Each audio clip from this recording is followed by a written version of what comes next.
Bien.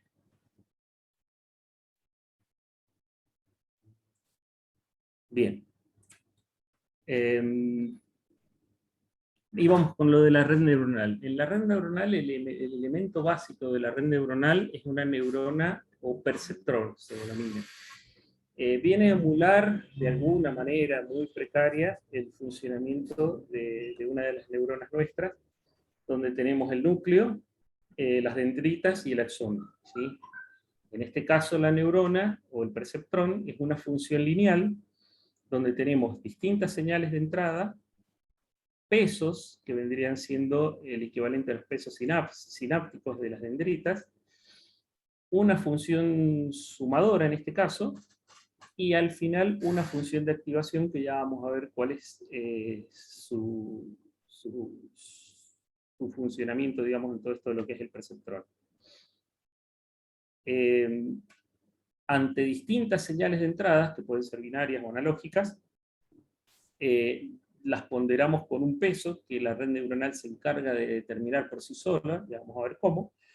Se suman todas esas señales, se pasan por la señal de la función de activación, cuya principal función, vamos a decir así, es la de facilitar los algoritmos de propagación para poder darle pesos proporcionales a cada una de las funciones. Si nosotros la función de activación la tenemos como que transforma todos los datos de acá en un 0 y en un 1 directamente, como es el caso que pueda llegar a ser esta función que está dibujada acá, no tenemos una realimentación constante para poder determinar qué tan alejado del valor real dio el resultado el perceptrón.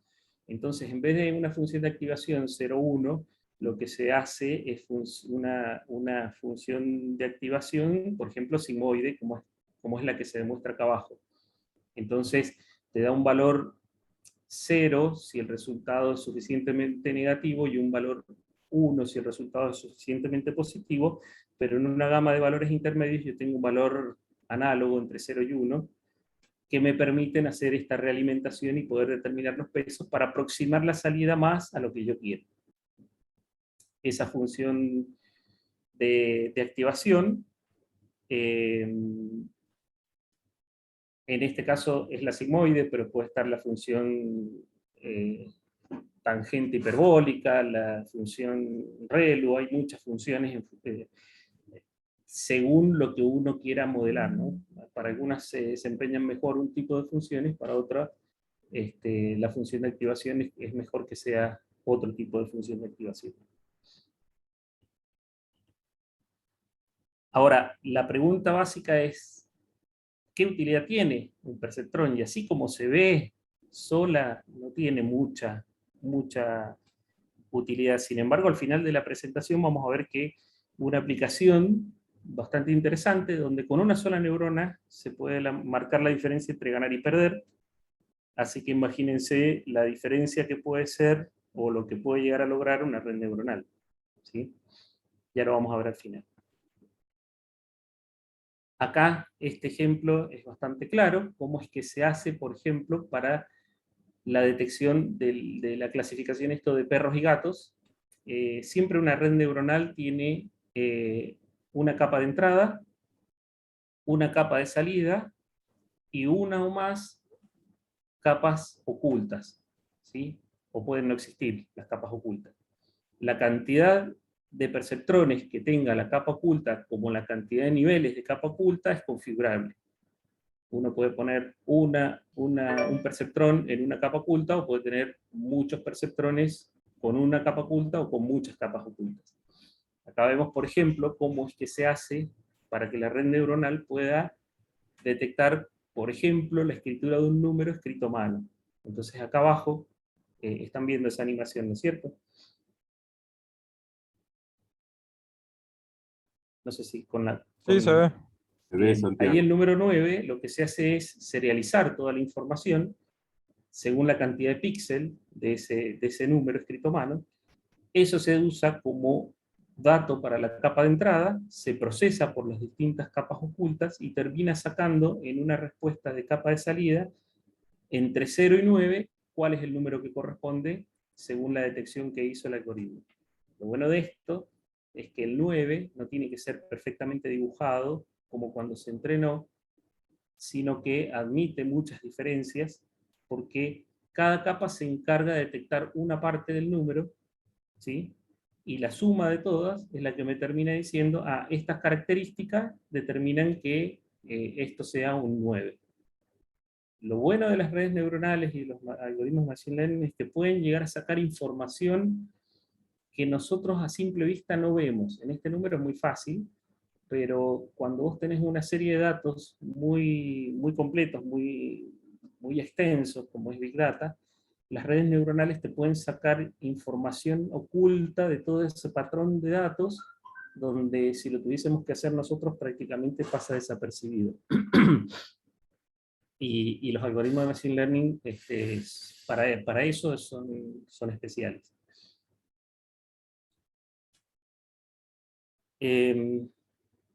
Y acá vamos a cómo se obtienen los distintos pesos de las dendritas. Cada una de estas es una neurona que tiene n entradas y una sola salida, como siempre, son una sola salida. En este caso tenemos 3 capas ocultas, 4 entradas y 2 salidas, porque lo que se pretende es clasificar en 2 áreas o regiones esta serie de datos, ¿sí? Que pueden ser distribuciones, puede ser lo que sea.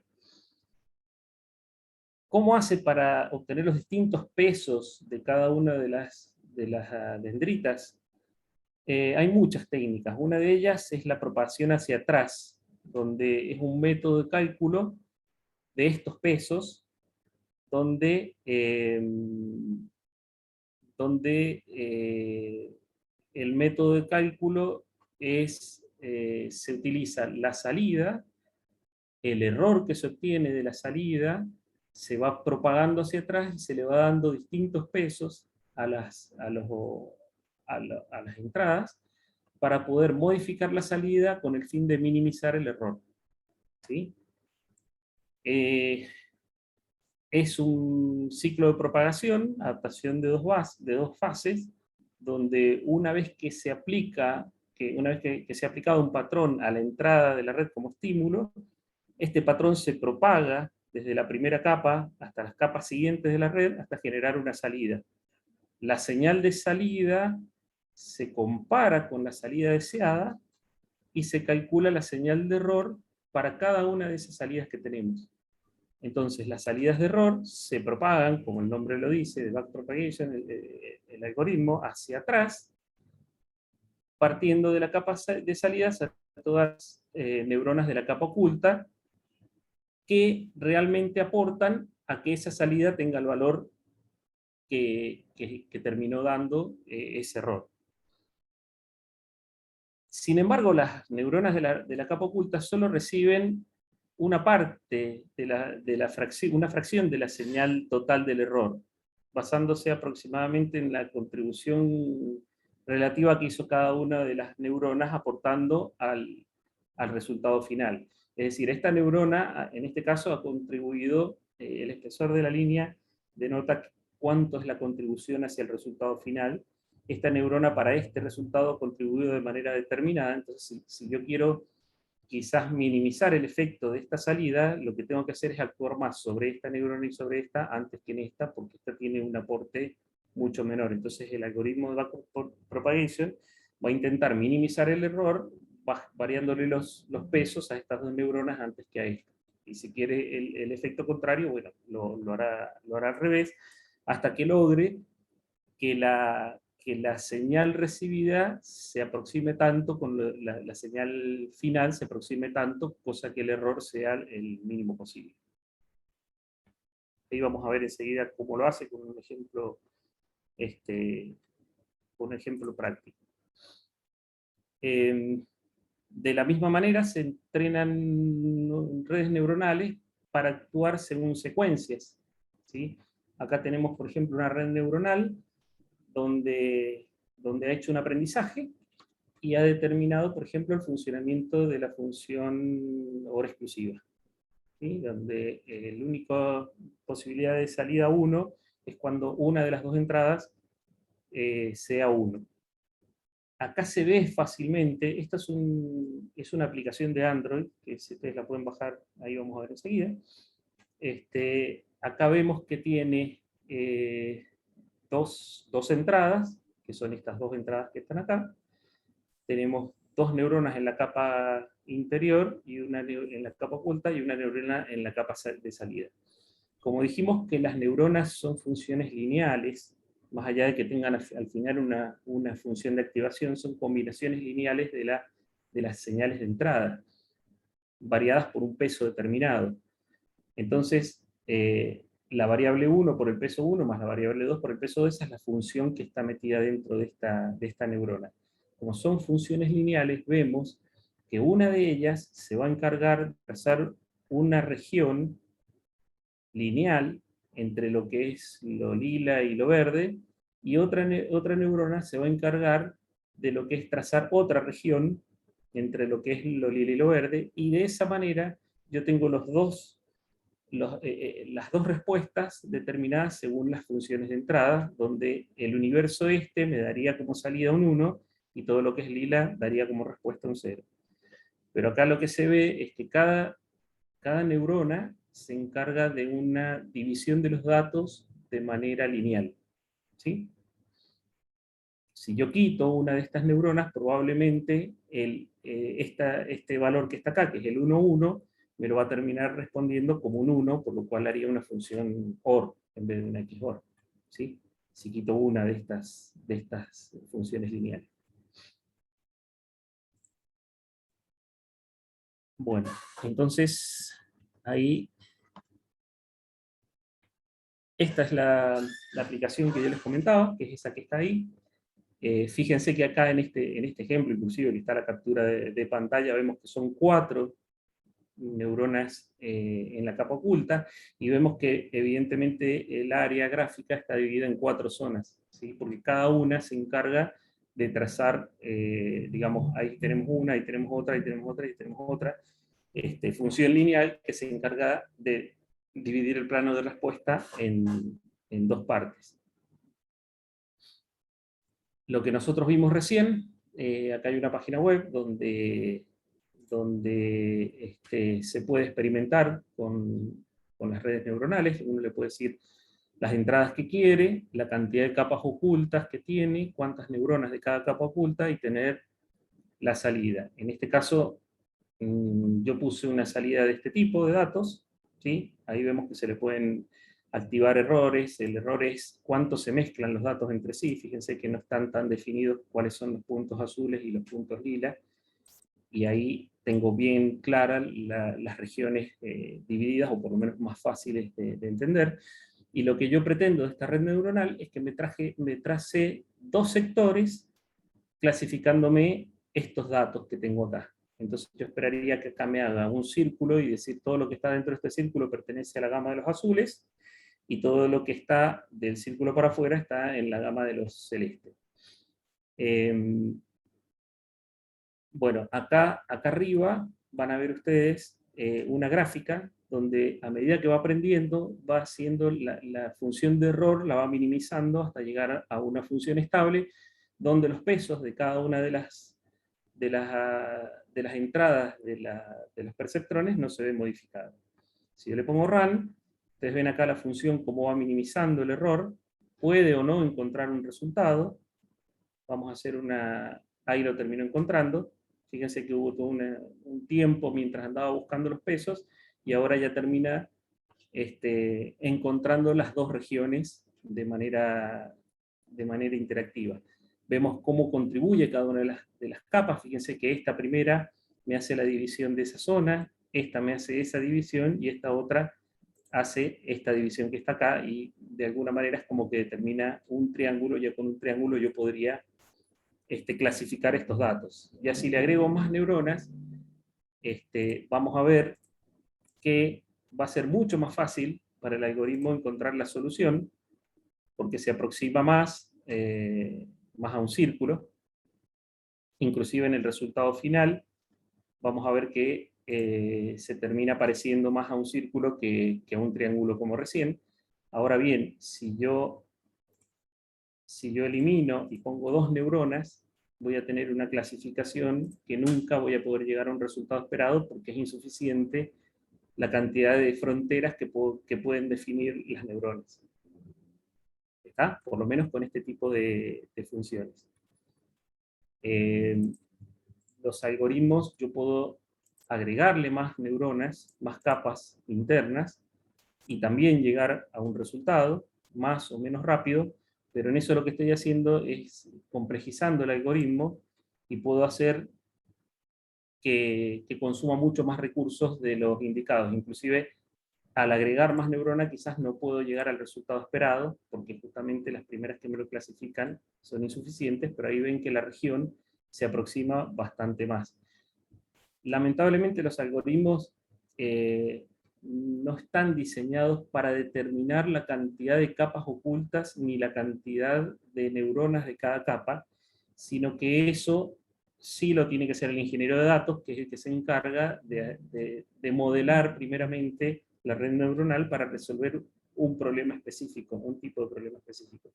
Entonces ahí todavía seguimos siendo muy importantes los ingenieros de datos para poder determinar cuántas capas, el valor óptimo de decir, bueno, quizás con una capa yo ya puedo tener, poniendo la cantidad de neuronas adecuadas, puedo llegar a obtener el resultado de manera más rápida y saber dónde destinar los recursos. ¿Sí? Acá te va diciendo los valores, los pesos de cada una de las entradas de la neurona siguiente. Si yo agrego ruido, ¿sí? Van a haber datos que se van a clasificar como azules quizás, siendo que son naranjas, pero el algoritmo siempre intenta minimizar ese error.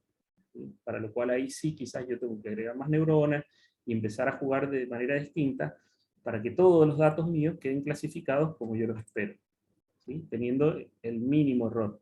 Fíjense ahí cómo se va adaptando y termina habiendo muy poco error.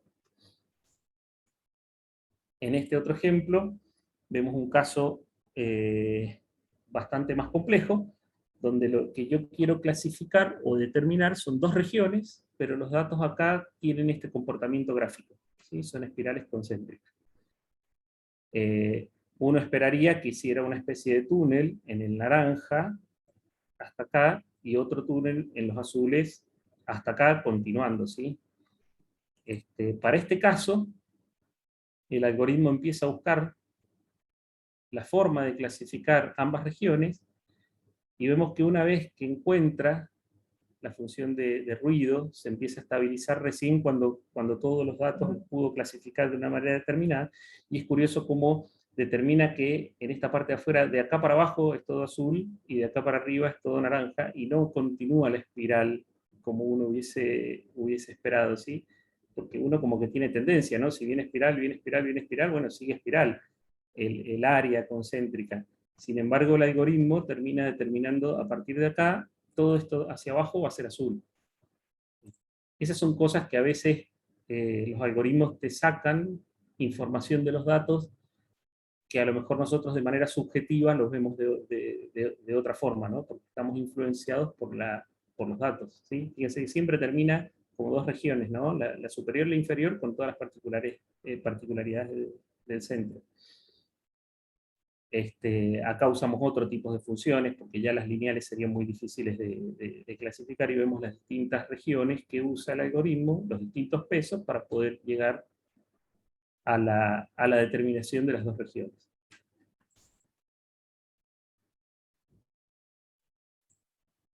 Bien.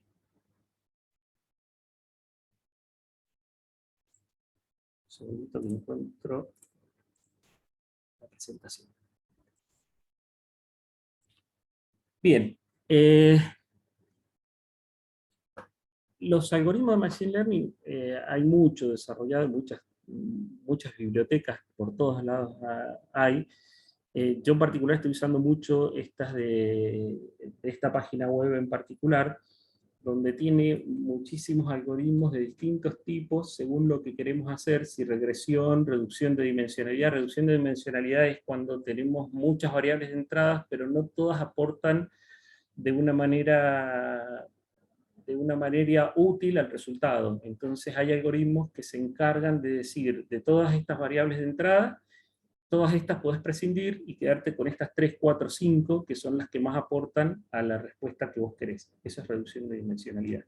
Lo cual, una serie de datos, vos lo pasás por reducción de dimensionalidad, te quedás con los datos que realmente aportan al cambio, y a partir de ahí haces cualquiera de los otros algoritmos, y lo que te va a permitir es tener una mejor respuesta sin tanta consumos de recursos. Hay un sinfín de técnicas, el objetivo de esta diapositiva en particular es demostrar la variedad de técnicas disponibles que hay, y que habría que elegir la más adecuada según lo que uno quiera implementar. Este gráfico es bastante interactivo en esta página. Yo, por ejemplo, digo, bueno, tengo una muestra de mayor de 50, una muestra de datos de mayores de 50, son etiquetados, no son etiquetados, etc. Entonces me puedo ir a un tipo de clasificación, como por ejemplo clasificación bayana. Haces clic ahí y tenés todo el uso, está un poco de teoría también, pero tenés el uso y tenés ejemplos de cómo implementar ese algoritmo. Hay ejemplos interactivos en Python sobre todo. Ya vamos a ver algunos de ellos. Eso está muy bueno para tomar decisiones y ver la cantidad de algoritmos que hay, ¿no? Ahí hay algo que hay que rescatar, es que un algoritmo de inteligencia artificial o de machine learning es específico para lo que se desarrolló. Es decir, cuesta mucho conseguir un algoritmo que satisfaga todas las necesidades que nosotros tenemos, sino que para esta necesidad en concreto uso este algoritmo que me resuelve esta problemática o me clasifica los datos de esta manera, como lo vimos recién. Pero si a mí me cambia la distribución de datos de otra manera, pues quizás el algoritmo ese no me sirva, o esa red neuronal no me sirva y la tenga que adaptar yo. No hay una red neuronal universal autoadaptable, ¿sí? Y acá vemos algunas de las aplicaciones que se utilizan, por ejemplo, en telecomunicaciones. En telecomunicaciones tenemos los datos de abonados, con distinta información, la edad, el ingreso, si tiene tarjeta de llamadas, si es un usuario de la red móvil, de la red fija, etc. Y sabemos por el histórico que ese tipo de abonado, por ejemplo, el que cumplió este parámetro, se le dice, bueno, ese tuvo una tasa, el churn es la tasa de abandono de clientes en una compañía. Entonces, por el histórico se puede decir, bueno, esta persona abandonó la compañía, esta persona abandonó la compañía, esta no la abandonó, esta todavía está. Entonces, no me interesan los datos que haya, todos esos datos se lo alimenta a una red neuronal con lo que se denomina el set de entrenamiento. De la serie de datos que yo tengo, no sé, 500.000 datos, yo puedo agarrar 450.000 datos y usarlos como un set de entrenamiento. Y me reservo 50.000 datos para hacer un testeo de esa red neuronal. Es decir, para saber si aprendió bien o aprendió mal de los datos que yo les proporcioné. Entonces, por ejemplo, si yo tengo acá, no se hace con tan pocos datos, pero si este es mi conjunto total de datos, yo uso quizás los 4 primeros para el entrenamiento de la red neuronal y uso el cuarto para testear si esa red neuronal me responde con un 0 o con un 1. Si me responde con un 0, este dato que yo no se lo incorporé como dato de aprendizaje, significa que la red aprendió bien de mis datos. ¿Sí? Esto no se hace con 5 datos, repito, se hace con cientos de datos, mientras más datos mejor, y el set de testeo se separa una porción de esos datos para testear, para después saber si aprendió bien, usarlo en datos que todavía no tenemos. ¿Sí? En este caso, el algoritmo te puede predecir con la función de cabecinos próximos, si ese abonado determinado está en la región de abandono, de tasa de abandono, o un posible cliente que se va de una compañía, o su tasa de abandono es muy baja y prácticamente no corre riesgo. Entonces, las políticas de retención de cliente pueden ir apuntadas a reforzar la satisfacción del cliente que pensamos que se puede llegar a retirar.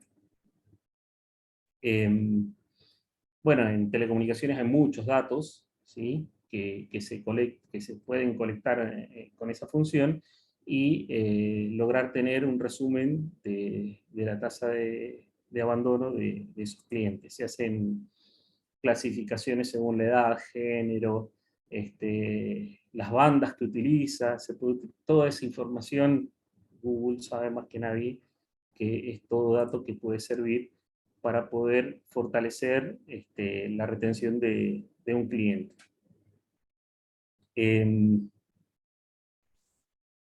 Acá, por ejemplo, se tiene en cuenta hasta la edad en meses de la línea GSM, o sea, cuánto tiempo tiene el abonado esa línea, ¿no? O no ha migrado o ha hecho portabilidad. Acá se ve un gráfico, este gráfico yo lo pude ver, es dinámico, es una red de telecomunicaciones de Siria, creo que era, bueno, allá abajo está, donde un color determina justamente el tipo de abonado perteneciente a una compañía. Y las líneas representan las vinculaciones que tienen de un abonado con otro. Por ejemplo, son abonados de una que comparten una característica, puede ser una empresa determinada, entonces tienen muchas comunicaciones entre ellos, aparte de tener comunicaciones hacia el resto. Y se puede ver con este tipo de gráficos cómo cuando un cliente se va a otra compañía, cómo empieza a arrastrar al resto de la comunidad según la influencia que haya tenido. Obviamente, si son líneas corporativas se van a ir todas juntas, pero a veces líneas sociales o lo que sea, se desprende uno, inmediatamente va arrastrando al resto, y todo eso se puede determinar justamente haciendo uso de las redes neuronales, ¿no?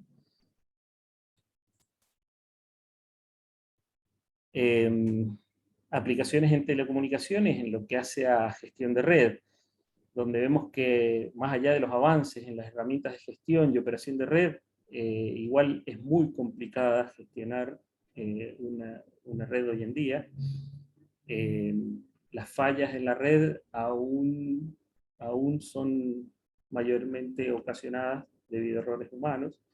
Entonces lo que se pretende es que las redes sean autómatas, son necesarias para minimizar los riesgos y los errores.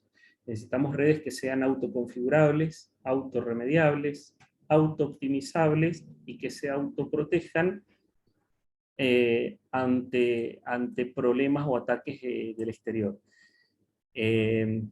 Por ejemplo, la ingeniería de tráfico, el enrutamiento aún sigue siendo muy complicado, hay muchos errores, la gran parte de esos errores se pueden deber a errores humanos. Es muy fácil cometer errores cuando se está intentando configurar, por ejemplo, routers o firewall en redes de datos, lo que puede tener impactos muy grandes. Es muy difícil que un administrador de red pueda tener la visión completa de una red compleja y sepa qué está pasando en todo momento para poder impactar una configuración en un momento determinado ante una emergencia. Entonces la configuración de una red puede ser muy estática y quizás no responder al dinamismo que se debería tener en una red. La dinámica de la red, que podría ser que actualmente el tráfico de Internet, por ejemplo, es muy dinámico, por ahí tenemos que empieza una llamada, por ejemplo, en voz sobre IP, inicializan inmediatamente un video, termina el video y llegan tipos de tráfico muy diferentes. Entonces, hacer la gestión de toda esa información de manera estática es muy ineficiente. La gestión de toda esa información tiene que ser justamente orquestada por redes autoconfigurables, ¿sí? Se debería buscar una configuración dinámica donde las técnicas de aprendizaje de máquina hagan que la red se autoconfigure, se autorremedie, si hay un fallo en la red, sea capaz de reaccionar y resolver ese fallo, se auto-optimice y que se autoprotejan de ataques de seguridad, por ejemplo. Y el Machine Learning puede ayudar mucho en ese sentido. La predicción de tráfico, la clasificación de tráfico, el enrutamiento de tráfico, el control de gestión, la gestión de los recursos, gestión de fallos. Vamos a ver la gestión de la calidad de servicio. Un concepto muy importante que nace con esto es la calidad de experiencia, la seguridad en la red. Ya vamos a ver lo que es calidad de experiencia. Sí. Y justamente también todo lo que es predicción de tráfico. Es muy importante en el plano de control, de gestión de una red, predecir el tráfico en Internet. Me gustaría saber cuándo y en qué momento me va a venir un tráfico muy alto, o cuándo me van a venir muy pocos tráficos, porque si me llega un pico de tráfico muy alto y no estoy preparado, tengo congestión, y todos sabemos qué pasa, en qué termina cuando hay congestión en la red. Se hace una avalancha, porque no pueden ingresar, reintentan, y se potencia peor la congestión. Tradicionalmente se usan series estadísticas, eso se usaba siempre, series estadísticas como las series de tiempo, pero cada vez se hace más complejo porque tenemos cada vez más tráfico y más complejidades para predecir el tráfico. Entonces el Machine Learning puede ser muy útil para este fin. Normalmente solo se tiene datos en tiempo y volumen de tráfico, y el tiempo, a tal hora voy a tener tanto aumento de tráfico, pero solo se tiene en cuenta quizás el volumen del tráfico. En cambio, la red neuronal puede usar una técnica de aprendizaje supervisado, como se hace en el artículo que aparece ahí de referencia, no solo teniendo en cuenta el volumen de tráfico, sino también el número de bits mínimo, máximo, promedios en el camino. En esa bibliografía mencionan que se realiza predicción de tráfico con muchos más discriminadores para obtener una predicción de tráfico mucho más precisa que las técnicas tradicionales, como son las series de tiempo. Nosotros, como aplicación, tenemos tráficos como este, por ejemplo. Esta es una herramienta que usamos mucho en telecomunicaciones, de gráficos de KPI, SAVIX. Tenemos tráficos de este tipo, donde la variación del tráfico depende de la hora del día. Tradicionalmente se ponían umbrales máximos, se trazaba una línea y se decía, bueno, si el tráfico sobrepasa esta línea, largo una advertencia, y teníamos tráfico mínimo, donde si el tráfico disminuía de ese valor esperado, es porque había un problema en la red, como para advertir. Y eso es bastante ineficiente, porque sabemos que el tráfico en la madrugada puede llegar a bajar mucho respecto del tráfico máximo, y no nos da una idea. Inclusive acá, si bien los humanos somos especialistas en detectar patrones, y podemos detectar si un pico sale de repente o disminuye, podemos determinar que hay un problema, pero problemas como el que hay presente en esta gráfica, que hay un problema de presente que lo determinó un algoritmo de Machine Learning que tenemos andando, es más difícil de determinar. Quizás alguien me pueda decir, acá hay una desviación, acá hay una desviación por el tipo de gráfico. No sé si se alcanza a ver bien el gráfico en su pantalla. Pero si hacemos un zoom, vemos, bueno, activando los algoritmos de inteligencia artificial, logramos hacer un túnel. Acá tenemos una gráfica roja, que es la gráfica máxima esperada para ese día, para esa hora, de ese valor que es el verde, y un valor mínimo esperado según el algoritmo predictivo, ¿sí? Y si hacemos zoom, por ejemplo, en esta parte que está acá, vemos ahí que tenemos un desvío, a ver si lo puedo achicar un poco. Ahí tenemos un desvío detectado por el algoritmo de inteligencia artificial. Justamente ese desvío que está ahí es el que quizás no se ve cuando uno ve la gráfica a nivel general, ¿sí? Y pasa algo muy característico. Tenemos gráficas de todo tipo, de todos los KPI. Los KPI son indicadores performance de claves de la red. Tenemos indicadores de todos lados, gráficas de todos, donde quizás si alguien ve esta gráfica dice, sí, che, ahí hay un desvío, pero aunque sea menor, hay un desvío. Esto puede ser porque la otra interfaz se cayó y el tráfico se derivó hacia esta interfaz, etc. Pero no tenemos ojo suficiente para ver todos los KPIs que hay en la red. Entonces necesitamos de la asistencia de la inteligencia artificial para que nos diga, che, mira, yo estoy observando esta gráfica y acá vi un desvío, ¿sí? Y entonces ahí es donde nos viene a dar una mano muy importante en este sentido.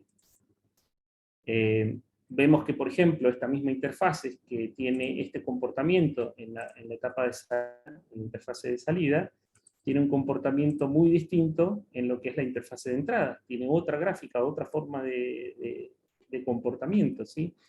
Y si a esto le aplicamos la inteligencia artificial, vemos que el túnel esperado es determinado. Esto antes, esta gráfica se puede determinar sus máximos y mínimos usando algoritmos estadísticos. Anteriormente lo que hacíamos nosotros era tomar 2 semanas hacia atrás, hacíamos estadística, tomábamos datos máximos y mínimos y generábamos el túnel hacia adelante. Pero esto tiene un problema, como no es capaz de aprender con el tiempo, no, no tiene en cuenta quizás sábados y domingos, feriados, datos muy particulares que a nosotros nos interesaba determinar. No sé si acá tengo otras gráficas que hacemos, este es otro tipo de comportamiento distinto, donde acá vemos, por ejemplo, estacionalidad por sábado y domingo, tráfico que crece y el algoritmo se va adaptando a ese tráfico. Este es típico de un comportamiento de lunes a viernes con sábado y domingo, lunes a viernes, sábado y domingo, y esto el algoritmo de inteligencia artificial tiene que aprender esa forma de gráfico, de comportamiento. Acá vemos, por ejemplo, este algoritmo, donde tenemos los datos, donde acá se produce una interrupción de los datos, ¿sí? Que si nosotros lo hiciéramos de manera estadística, la estadística de estos datos los toma como tales, y me podría deformar la curva. El algoritmo de inteligencia artificial puede se da cuenta de que hay una interrupción de datos, y sin embargo eso no prohíbe que el algoritmo haga una predicción del tráfico hacia el futuro. Esta es una predicción de varios días hacia adelante, y esta amplitud entre el máximo y el mínimo lo determina el algoritmo en función a la variabilidad que tuvo en el histórico, en los datos históricos que nosotros le presentamos. Es capaz de sacar una estacionalidad semanal, diaria, según la hora del día, según el día de la semana y hasta según el año, ¿sí? Se le puede decir, este es el 9 de julio, por ejemplo, en un tráfico sin predicción, sin feriados, donde acá hubiese saltado una alarma diciendo, che, tenés el tráfico muy bajo respecto de un viernes determinado. Sin embargo, cuando al modelo lo alimentás con los feriados que nosotros tenemos, la predicción lo toma casi como un sábado domingo. Puedes decirle, bueno, el día anterior también va a haber afectación porque es un día de elecciones, o el día posterior, y el modelo te puede predecir con anticipación ese tipo de desviación.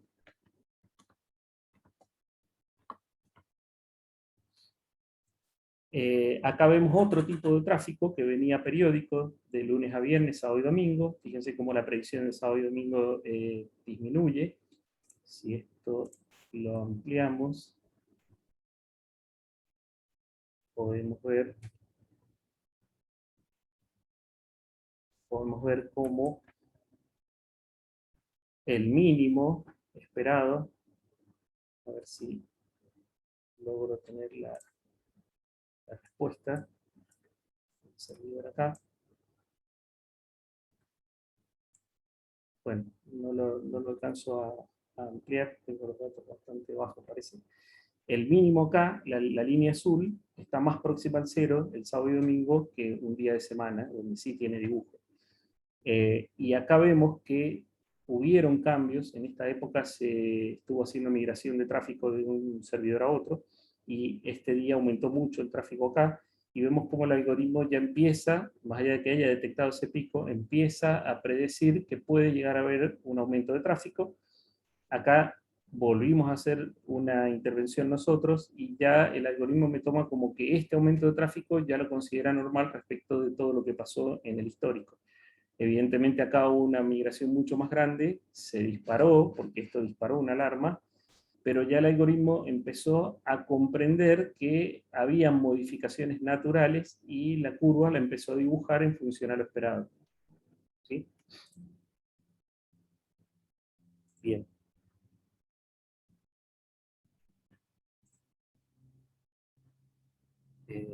Bien. Control de admisión. Eh, Acá tenemos, por ejemplo, lo que yo les comentaba, otro concepto que es el de calidad de experiencia, que es la calidad que miden los clientes finales. A ver, se le presenta un servicio a un abonado y se le consulta cómo lo ve respecto a unos indicadores que se le presentan como imagen, velocidad, latencia, etc. Se usa mucho en video esto. En base a la encuesta de muchos clientes, se llega a una medida y se obtiene el coeficiente de calidad de experiencia. Si con una combinación de parámetros determinados se concluye que la calidad de experiencia es buena, entonces podemos llegar a admitir más clientes para ese tráfico. ¿Sí? Si tengo, por ejemplo, un tipo de tráfico de streaming de video, como es el azul, o el rojo, que es solo navegación por internet, o el verde, que es gaming o servicios online, puede, si no tengo ni calidad de servicio ni determinada calidad de experiencia, puede que un tráfico se termine comiendo, vamos a decir, al otro, como es el caso del el rojo, que es navegación por internet, que se termina comiendo quizás al tráfico de video por la demanda de datos. Con calidad de servicio, que es el gráfico de abajo, yo puedo asignar un ancho de banda y garantizarlo. ¿Sí? Se miden parámetros de red de ancho de banda. Pérdida de paquetes, retraso, jitter, etc. Con calidad de experiencia, ¿cómo es la calidad? Si lo ve un usuario desde su experiencia. La calidad de experiencia cambia en eso. Es la percepción del usuario visto desde su punto de vista como consumidor. Es complejo, pero se mide con lo que el usuario dice o percibe cuando está ejecutando un servicio. Es decir, yo puedo determinar una calidad de servicio de streaming de video para los abonados que ven televisión por internet, pero si le hago una encuesta a esos abonados, quizás me dicen, no es satisfactorio, no estoy viendo lo que yo espero ver, tengo retrasos, se me pixela, etcétera, lo que fuere. Entonces, yo le doy una calidad de servicio que es la que yo definí. Al usuario le puedo decir, mirá, yo te estoy dando la calidad de servicio que vos me contrataste, pero en definitiva lo que interesa es la calidad de la experiencia del abonado, cómo lo percibe el abonado. Entonces se hacen encuestas hacia el abonado de cómo percibió, cómo fue su experiencia usando una red de gaming, y en base a esos datos se realimenta y se dice, no, che, esta calidad de servicio para este uso no satisface, entonces tenemos que mejorarla para poder satisfacer las demandas del cliente. Y ahí la inteligencia artificial es donde tiene muchísimo, muchísimo que hacer, ¿sí? Porque con el Machine Learning se pueden tener técnicas de aprendizaje supervisado que me permitan, a través de la experiencia, saber para una cierta calidad de servicio qué pasa con la calidad de experiencia y poder reconfigurar los parámetros de la red para que la correlación entre esa calidad de servicio y calidad de experiencia mejore la experiencia del usuario. Se hacen encuestas, se determina inclusive por el comportamiento, quizás por la retención que tiene un cliente haciendo uso de un servicio, se puede determinar si la calidad de experiencia es buena o mala para ese servicio que se está ofreciendo. Las tendencias de la inteligencia artificial, tenemos tendencias en el corto, cosas relevantes que tienen que ser ya aplicadas, como son, por ejemplo, la detección de fraude, conectividad automática, casas inteligentes, procesos de minería. En el mediano plazo, tenemos calidad de los datos, servicios, dispositivos autónomos, optimización en la logística, y ya para el mediano plazo, ya inclusive esto ya lo tendríamos que tener explotado hace rato, eh, diálogos de marketing, retención de clientes. Hoy por hoy tenemos quizás los bots que interactúan, que ya se están empezando a ver que interactúan con los clientes, que algunos dejan mucho que desear por ahora, pero es un camino que se está transitando usando justamente todo esto de inteligencia artificial. Ahí en los bots se utilizan algoritmos de inteligencia artificial que permiten sacar, determinar el sentimiento con el cual el cliente está interactuando con el bot. Es decir, si está enojado, si no está enojado, más allá de las preguntas que se hacen, y por ahí derivarlo más rápidamente a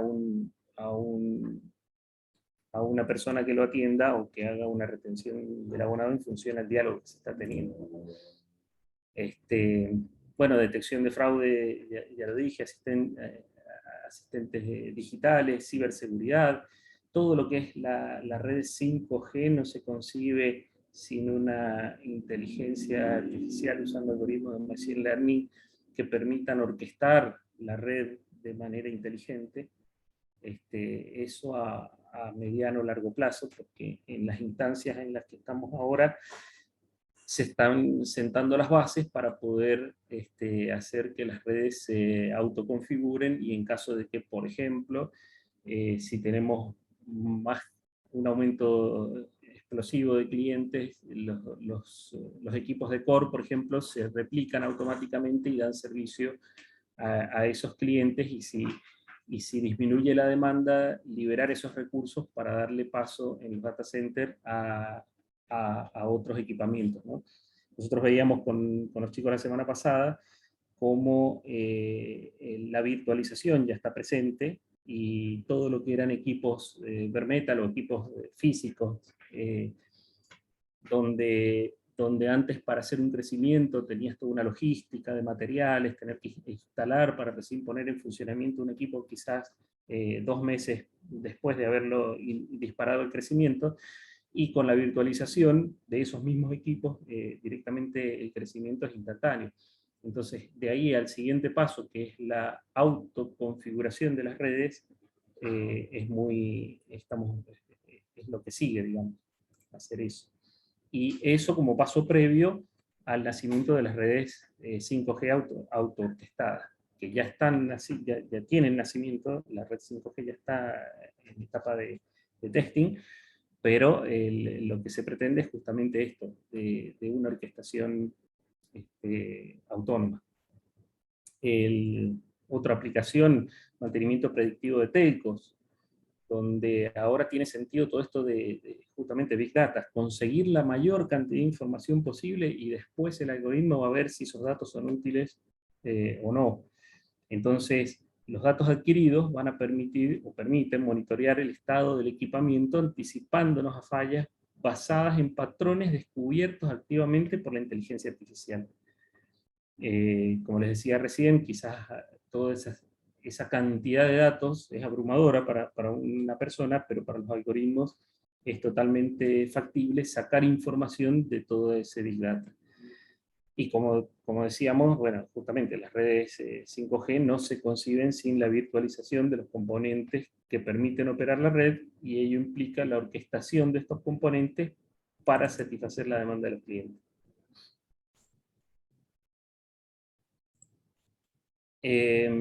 Otro tipo de aplicaciones que nosotros usamos, por ejemplo, son plataformas específicas de telecomunicaciones. Ya están incorporando nativamente algoritmos de Machine Learning para la detección de comportamientos anómalos de los abonados, por ejemplo, en esta plataforma cuando hacen roaming en el resto del mundo. Entonces se pueden detectar comportamientos determinados, hace uso de distintos algoritmos de clasificación, y utilizando la información disponible internacionalmente de otros operadores, esta empresa dispone de una base de datos suficientemente grande como para que ellos analicen usando Machine Learning esta información y disponibilizar los resultados a los distintos operadores. Entonces se puede determinar el patrón de conducta. Hay mucho fraude a veces en abonados que hacen roaming en el resto de países, porque hay países que bonifican llamadas entrantes, te dan minutos de llamada saliente, etcétera. Entonces se usa mucho para fraude, y estos algoritmos permiten detectar ese comportamiento anómalo y uso no correcto de las redes, que producen muchas pérdidas en lo que hace a roaming internacional. Por eso se pone mucho énfasis en eso.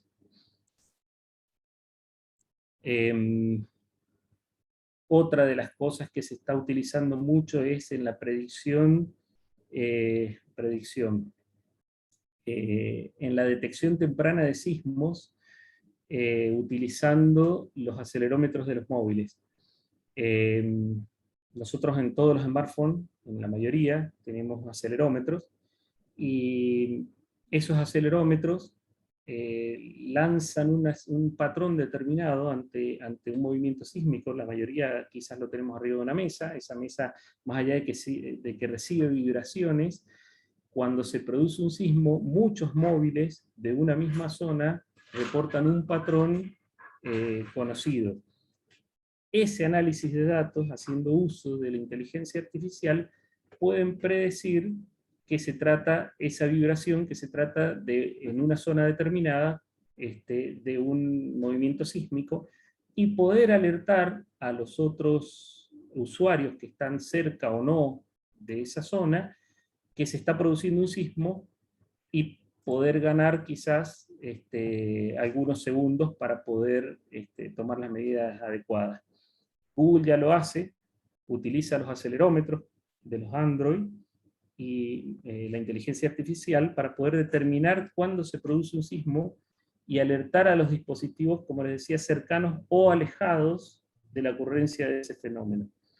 La velocidad de la onda sísmica en el material sólido más o menos anda en los 5.000 metros por segundo en la Tierra, con lo cual podríamos disponer de algunos segundos en función de la lejanía del epicentro como para advertirnos. Esto, en el último sismo que hubo en Mendoza, yo puse terremoto en el buscador de Google, y me apareció este mensaje. Esto en Estados Unidos ya está activo hace rato. Acá se está, como pasó con la predicción de tráfico de Google Maps, que al principio lo ponen a andar en ciertas ciudades y después les extienden al resto del mundo. En Mendoza, en nuestra provincia, cuando hubo el último sismo, yo puse sismo, y me apareció este letrerito diciendo que hay reportes de sismo, pero mucho antes de que saliera por ningún lado, inmediatamente. Entonces, el contestar de que sí, lo sentí, no estoy seguro, lo que está haciendo es adiestrando un algoritmo de inteligencia artificial donde está sacando el patrón de comportamiento del suelo nuestro, específicamente. Entonces, esa realimentación está adiestrando una red neuronal que lo que ellos pretenden es advertirnos si hay un sismo fuerte en ciudad y vos estás en Luján. Bueno, ganar 5 o 10 segundos en eso es bastante interesante, ¿no?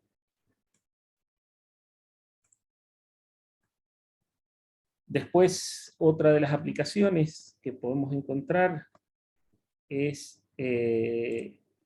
utilizarlo, por ejemplo, como ahí dice en la presentación, alquilamos o compramos una casa, ¿sí?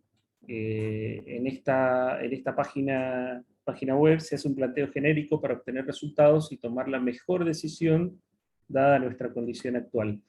Lo interesante de esto es que vos tenés un laboratorio. Esto, para los que no lo conocen, vos podés ir ejecutando las acciones de este código Python. A medida que las vas ejecutando, vas viendo los resultados, ¿sí? Acá importa los datos de entradas, hace una clasificación de los datos de entrada en función a los ingresos, los gastos comunes, si pagas cochera, si tenés hijos, si trabajás, no, etc.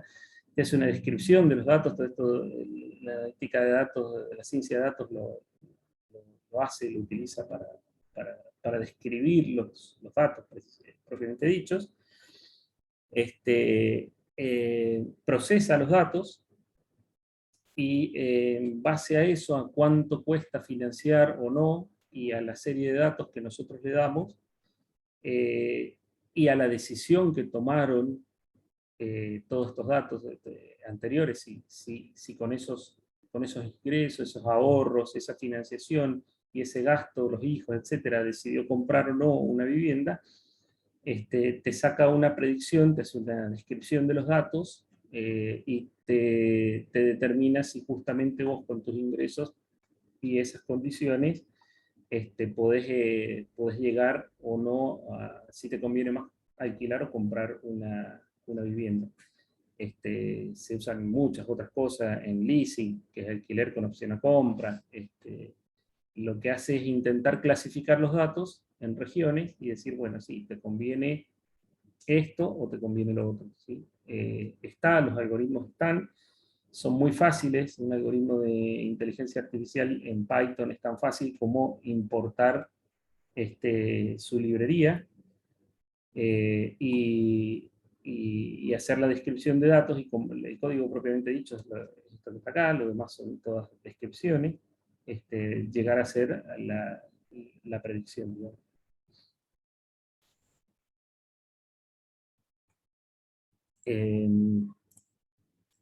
Bien.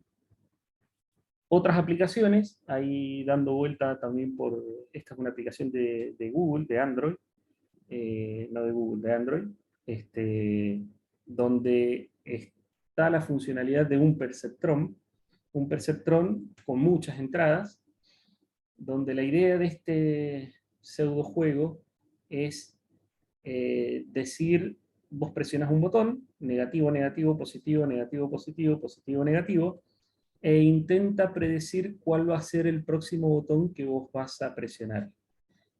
Nosotros sabemos que como humanos siempre, si hacemos una serie numérica de verdadero falso, o sí, no, o izquierda, derecha, siempre tenemos una tendencia. Hay quienes después de 3 negativos sí o sí van a poner un positivo. Hay quienes después de un positivo, negativo, seguro que te ponen un negativo.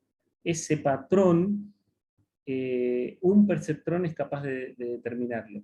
Tanto más preciso es cuantas más entradas tenga, pero un solo perceptrón lo puede llegar a hacer.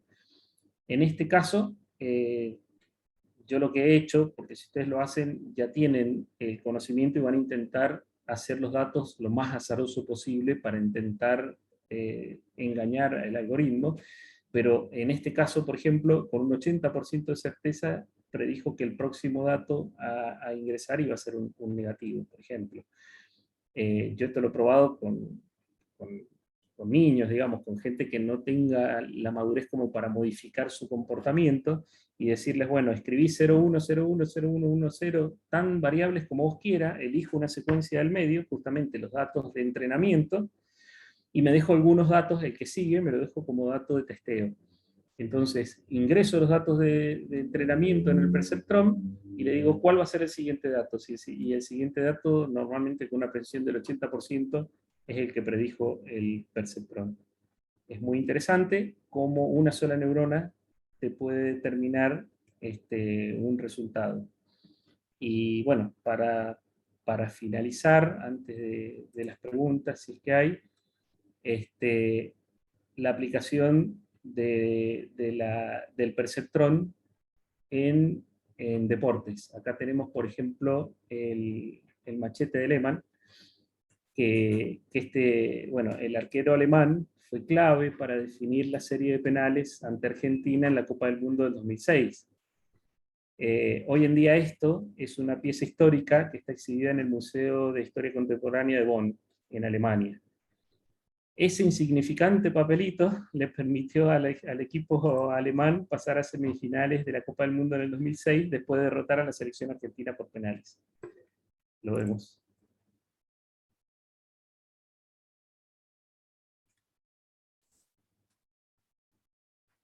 No sé si se alcanza a ver el video. Sí, se ve, profe. Sí, Santiago. Eso como para recordar, habían estudiado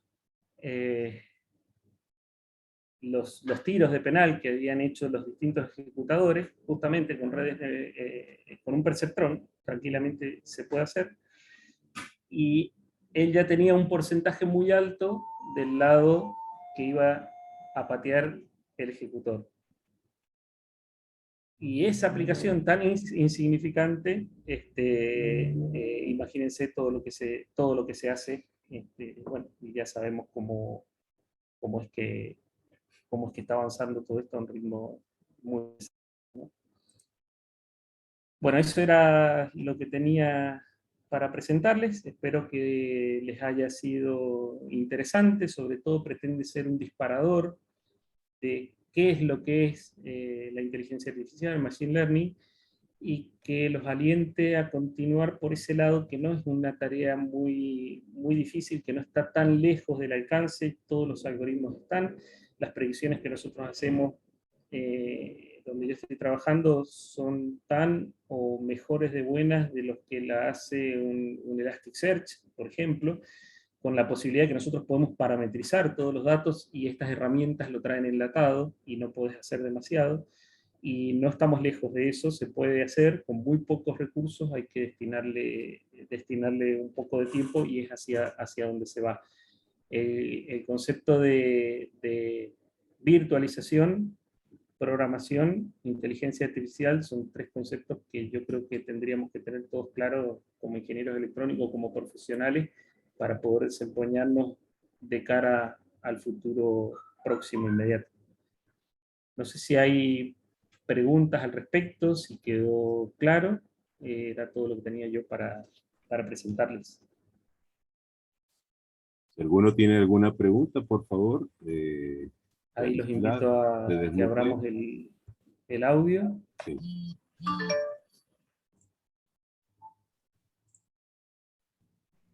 Okay. O no se entendió nada, o... No, sí, entendí. No. Te han agradecido por chat. no he estado viendo el chat porque estaba presentando. La verdad, Santiago, que te has mandado una clase excelente, es un tema apasionante. Yo me he quedado de lado con todas las cosas que se pueden llegar a hacer y claro, y es cuestión creo que de ponerse para ver qué se nos ocurre, no sé, a ver cómo sacamos el Kine 6, no sé. ¿Dónde se puede aplicar? Claro, a ver qué aplicación le damos, ¿no es cierto? En eso nos ganaron ahí. Sí, pero mira, lo del arquero, yo no me lo imaginé nunca y bueno, mirá, un ejemplo Tan sencillo, ¿no? tan simple, ¿no? Tan tangible. Tan tangible, sí. Muchas gracias, Santiago. No, por Muchas favor, gracias. gracias a vos por el comentario.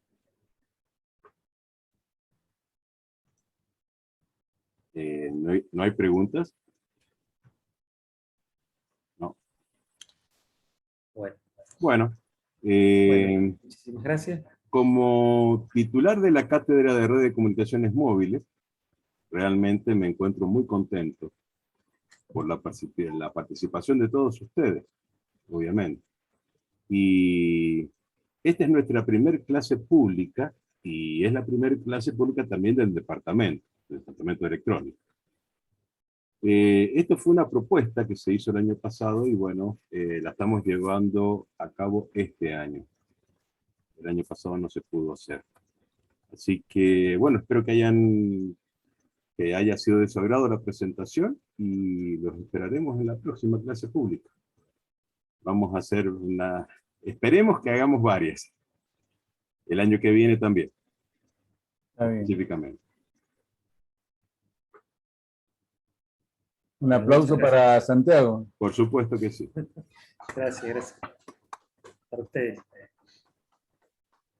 Bien, cualquier Santiago. cosa, si necesitan datos, información, bibliografía, tengo mucho material al respecto, así que bueno, a disposición de ustedes. Hecho. Gracias a todos. Bueno, hasta la próxima. Chao, hasta luego. Hasta luego.